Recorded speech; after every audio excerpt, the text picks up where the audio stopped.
नमस्कार साथियों, आप सभी का स्वागत है।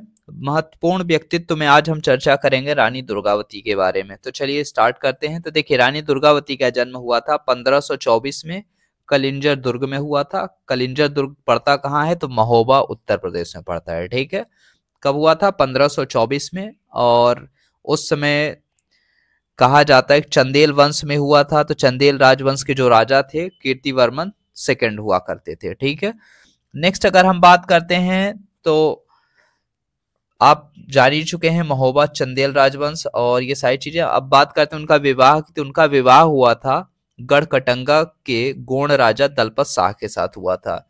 और नेक्स्ट अगर हम बात करते हैं रानी दुर्गावती द्वारा किए गए कार्य, तो इन्होंने रानीताल, चेरीताल, आधारताल जैसे कई जलाशयों का निर्माण करवाया था। साथ ही साथ इन्होंने आचार्य विट्ठलनाथ को गढ़ में पुष्टि मार्ग पंथ की एक पीठ स्थापित करने की अनुमति दी थी। मतलब जो आचार्य विट्ठलनाथ थे, उन्हें गढ़ में, गढ़ मतलब जो इनका राज्य क्षेत्र था उसके अंतर्गत, उन्होंने उसमें क्या कहा था कि पुष्टि मार्ग पंथ की आप एक पीठ स्थापित कर सकते हैं यहाँ पे। नेक्स्ट बात करते हैं तो रानी दुर्गावती मालवा के शासक बाज बहादुर थे, उनको हराया था। कब हराया था? 1556 में हराया था। अब याद रखना है 1556 वही 1556 है जिसमें आप देखते हैं कि पानीपत की दूसरी लड़ाई होती है। पानीपत की दूसरी लड़ाई हेमू वर्सेस अकबर की सेना की बिटवीन होती है ना। तो देखिए अकबर, और कहा जाता है कि एक तीर ने अकबर की किस्मत बदल दी। एक तीर उड़ता हुआ हेमचंद विक्रमादित्य जो थे उनके एक आंख में लगा और जिससे क्या हो गए, वो घायल हो गए। और बस उसी एक तीर ने पूरा का पूरा इतिहास बदल दिया। और कहते हैं अजीब बात होती है तो भाई साहब यही वजह है कि यहाँ आप देखेंगे तो मुगलों का रूल फिर से स्टार्ट हो जाता है। उस एक तीर ने सब कुछ बदल दिया। नहीं तो वो कहते हैं कि लड़ाई अकबर जो था हार चुका था, लेकिन बस एक तीर ने पूरी की पूरी परिस्थितियां बदल दी। तो वही है, वक्त बदल गए, जज्बात बदल गए। तो ये वाली स्थिति आपको देखने को मिल जाती है सेकेंड बैटल ऑफ पानीपत। वहीं आप देखते हैं फर्स्ट बैटल ऑफ पानीपत, आप देखते हैं तो बाबर और इब्राहिम लोदी के बीच लड़ा गया था 1526 में। ठीक है, और नेक्स्ट अगर हम बात करते हैं रानी दुर्गावती के बारे में, तो और हम लोग जानना चाहें तो देखिए इन्होंने क्या किया था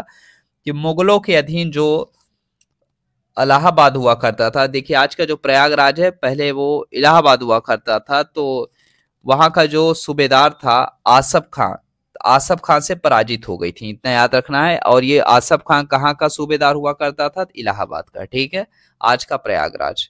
नेक्स्ट अगर बात करते हैं तो इन्हें याद किया जाता है किस वजह से?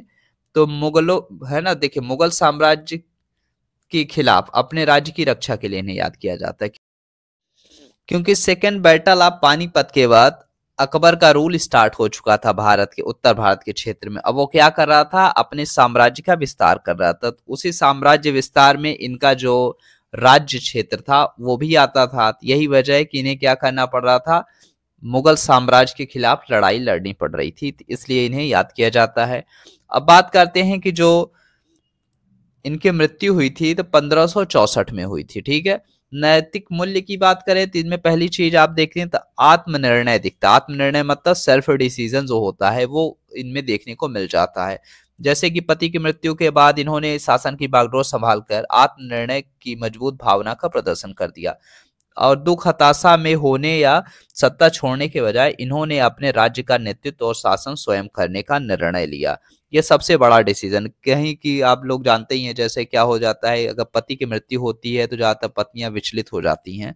लेकिन आप देखते हैं दो केसेस में, एक झांसी की रानी और दूसरा आप देखते हैं तो यहाँ गढ़कटंगा की रानी दुर्गावती में, ये आप देखेंगे तो डिफरेंट कैरेक्टर देखने को मिलता है। यही वजह हम इन्हें याद करते हैं। तो मिलते हैं अपने